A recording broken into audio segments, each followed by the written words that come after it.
காவிய பார்த்து பயந்துட்டு இருந்தீங்க, கருப்பை பார்த்து இப்ப ஏன் பயப்பட ஆரம்பிக்கிறீங்க? கருப்பு துப்பட்டாவை பார்த்து ஏன் பயப்பட ஆரம்பிக்கிறீங்க? உங்க நிகழ்ச்சிக்கு துப்பட்டா போட்டு வர முடியாதுன்னா என்ன ஆட்சிங்க நடக்கிறது? கருப்பு துப்பட்டா வந்து ஏன் பயப்படுறீங்க? தமிழ்நாட்டில் என்ன நடந்து கொண்டு இருக்கிறது? கருப்பு துப்பட்டா போட்டா உங்களுக்கு என்னங்க? ஆடை எங்களது உரிமை, நாங்க என்ன சாப்பிடணும்ன்றது எங்களோட உரிமைன்னு பேசிக்கிட்டு இருந்தீங்களே, அப்ப எங்க வீட்டு தமிழ் பெண்கள் உங்க நிகழ்ச்சிக்கு துப்பட்டா போட்டு வர முடியாதுன்னா என்ன ஆட்சிங்க நடக்கிறது? கருப்பு துப்பட்டா வந்து ஏன் பயப்படுறீங்க? எல்லாவற்றையும் பார்த்து பயந்து, ஆளுநரை பார்த்தா பயம், ஆளாளை பார்த்தா பயம், எதிர்கட்சியை பார்த்தா பயம், பெண்களை பார்த்தால் பயம், பெண்களோட துப்பட்டா பார்த்தா பயம், பெண்களோட கருப்பு துப்பட்டா பார்த்தா பயம்.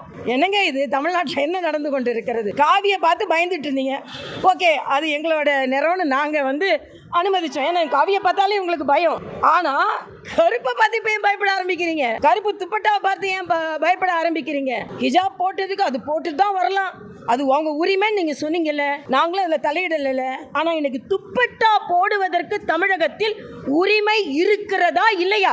எதிர்கட்சிகளுக்கு ஆர்ப்பாட்டம் நடத்துவதற்கு உரிமை இருக்கிறதா இல்லையா? ஆளுநருக்கு தனது கருத்தை சட்டமன்றத்தில் சொல்வதற்கு உரிமை இருக்கிறதா இல்லையா? எல்லா உரிமையும் அறிக்கப்பட்டிருக்கிறது தமிழகத்தில். அதனால் தமிழகத்தில் மினி எமர்ஜென்சியில் எமர்ஜென்சியே நடக்கிறது என்று நான் சொல்லுவேன்.